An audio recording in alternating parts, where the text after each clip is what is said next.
Hello, this is Reverend Dore Jacques Patlian, teaching the science of mind from Sarasota, Florida. I want to wish you a very Merry Christmas wherever you are, and a very happy and prosperous New Year. We all want that for sure. Today we're going to talk about the greatest story never told. We've seen the babe in the manger with Mary and Joseph and the shepherds, the Magi, and the angels announcing his birth. And he's born in Bethlehem in the dead of winter. That's been recounted so many times over the 1,500 years that it's become a cultural icon in many societies around the globe, most particularly the United States, where you see nativity scenes on lawns and you see them everywhere. And that story is in church services and school plays. And that's a lovely story. It's just a great and charming story, and most of our Christmas carols and Christmas mythology comes out of that story. That story, interestingly enough, it only is found in the Gospel according to Luke. Luke's the only one that says Jesus was born in Bethlehem, and he's the only one that tells us all about angels and Magi and all of that. Kind of interesting that nobody else noticed that, who lived much closer to Jesus than Luke did, because Luke wrote his gospel about 90 to 91 AD. So he was 3 generations removed even from the death of Jesus, which was in 33 AD. So he never knew Jesus, never saw him, never spoke to him. We're certain of that. We don't even know if Luke wrote the gospel. Somebody could have just put his name on it. But we do know that it has no direct authority as an eyewitness account. In fact, none of the gospels do, not a one. A couple of the epistles may. The epistle of Peter, the epistle of James, they were both eyewitnesses to Jesus' ministry. They're the only ones in the Bible who were. The only ones in the New Testament. It was a wonderful tale. We all love it. But what's more important is the greatest story never told. Because when we look at this charming story, it misses the whole majesty of Jesus' ministry and the Christ mind that changed the world. It begins with a man named Joseph and his betrothed Mary, or Miriam in Hebrew. That's what she would have been called. They're members of the Essene sect of Judaism, considered by the Maccabean Pharisees and Sadducees of the temple as a rather odd cult that was opposed to their rule and to the occupation of Judea by the Romans, which the Pharisees support. In other words, those two groups didn't like each other at all. You see that in Jesus' ministry, don't you? The one group he does not like from the beginning is the Pharisees and the lawyers that served them, the Sadducees.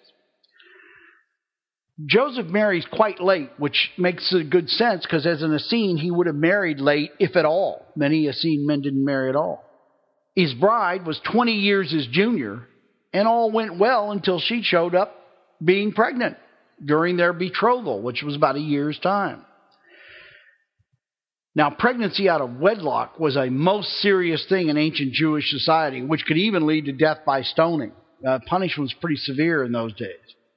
We don't know how the pregnancy really occurred. We're pretty sure he wasn't the literal son of God, however, because it's kind of a pagan idea. The Greek gods used to come down and fornicate with humans and make half God, half man children. I think God just can touch a human being with his mind and implant an idea and do the same job, don't you? In any event, we do know that all these are facts, and we can parse facts forever, but facts are not what the Christian story is all about. You see, religion tends to focus on what it believes are facts in order to justify its own creeds and doctrines, while spirituality chooses to emphasize the spiritual truth of an event, to see beyond the doctrines and the dogma and the ceremonies. We know that truth and fact are not the same thing. In searching for fact, we often miss the truth behind the facts. Look at our court systems. The courts have fact, but they don't always find the truth, do they? In fact, they're not even looking for the truth, and they'll tell you that. Another thing, if you stand in a forest and you look at one tree and you fixate on that tree and talk about how beautiful that tree is, you miss the majesty of the whole forest. That's what we're talking about. In arguing about the details of Jesus' life, we've lost the entire point of his ministry. It is said that when we deified the man Jesus, we lost the Christ, and that is true. Today's Christianity has almost no Christ in it. It's a religion about the man Jesus, and he never wanted to be deified. He was tasked by God to bring a new covenant to man. He was not a little tin god. He was a very human man. The greatest story never told is about a man just like you or I, who was born a Jew into the poorest backwater of the Roman Empire, apparently illegitimate, with a father old enough to be his grandfather. Not a very auspicious beginning for what some people like to call the King of Kings. Many would say that it was the perfect scenario for the birth of a man who was destined to change the world forever, and I agree with that. Studying history, I've found that people who change the world are seldom princes or kings, and they're almost never people of fabulous wealth. They're usually born into humble origins and hardship, which force them to develop a strong desire to be more, to transcend their poverty, their background, or their parentage. Adversity is the father of achievement and character, and Jesus certainly had plenty of both. You know, many buckle under adversity and give up, but those made of finer stuff thrive and grow, and I think we'd agree that Jesus of Nazareth was made of the finest stuff available. Jesus knew from early childhood what he was born to do, and that wasn't to help Dad in the carpenter shop. He was fully human, but he was touched by God and tasked with an important job, which was to bring the new covenant, the new understanding of life, God, and man to everyone, not just the Hebrews. He was to spread a new world view to all the peoples of the earth, and in large measure he succeeded. You see, the greatest story never told is about a man who developed a state of consciousness, a state of mind which allowed him to transcend his humanness and the constraints of the physical life. He actually became one with God on a conscious level. He learned to literally enter the kingdom of heaven while still very much alive right here on earth. As he told us over and over, the kingdom of heaven is not up there or over there or behind that rock. It is within every one of us, and we are all born with the keys to the kingdom within us. As he told his disciples, "Do you not know that you are all God's? Greater things than I have done you will do also." He wasn't just speaking to James or Andrew or Peter. He was speaking to every person on the planet. If an illiterate fisherman and a carpenter's son can transcend their lower selves, surely we can do what they did. The magic and glory of the real Christmas story is not found in inns with no rooms, mythical Roman censuses that never existed, or wise men from the East. It is found in a poor Jewish boy who spoke only Aramaic, had no Latin or Greek, had a disputed parentage, was from a hard-scrabble town with a bad reputation, and by many contemporary accounts wasn't even that particularly physically imposing. Yet this young man developed, with the tutelage and help of God, the Christ mind, which is why he was called the Christ. That allowed him to move to a higher state of being, a higher perspective, a place of conscious unity with all life and unity with the Creator. We can all make this journey if we'll do the work. Every one of us is a Christ in training. Some of us have just begun the course, and some of us are getting closer all the time. The boy that we call Jesus literally showed us how to do a makeover of our lives from the inside out. He showed us how to access our three great powers, which are imagination, will, and intellect, to create the life we deserve, desire, and are born to live. The charming tale of the shepherds, the wise men, and the cold winter nights won't teach us very much of anything except, isn't that a nice story?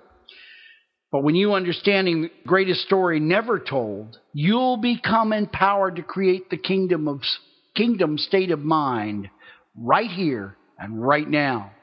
But only if you want to transform your life and are willing to change right now. You can start thinking new thoughts, speaking new words, loving unconditionally, and finding the God within you, because every one of us has God within us.